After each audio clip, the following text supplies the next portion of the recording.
May poros labod Kapampangan. Samantalaan ko bayo muran. Sana dandaman yung masalese uling tinggagawang baleban na kita.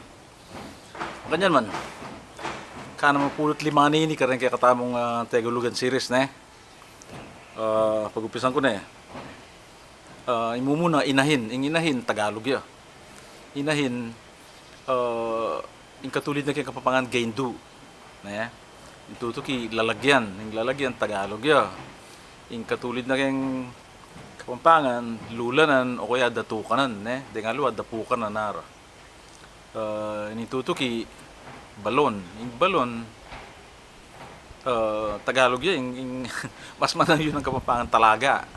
Ne? Deni daramdaman ko rin yung sasabihan da rin kabalenta mo, kung ibentuan niya, sasabihan daw kayo, susulat dala kayong Facebook, mga yan.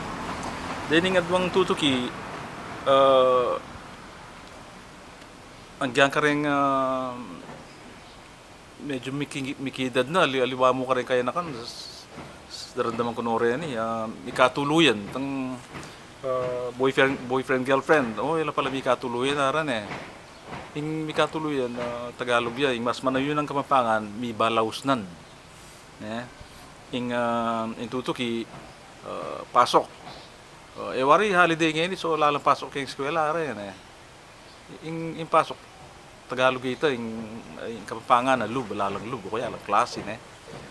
Dito na pa mo, pwede kong sasabihan, sana, medyo isipan tambag yung kaya katamong sasabihan itong ipangapampangan tamo. Banting ko pa yung mga samutan yung kaya katamong amano, kasi masasahol na yung binaking Tagalog pangapampangan tamo, din kaya katamong anak, din kaya katamong apo, kapampanganan talan gani pa mo kayo, dakala salamat. At salamat kay pa mag-support tayo ka rin kaya katamong Tegalugan videos. Luwid tamongan.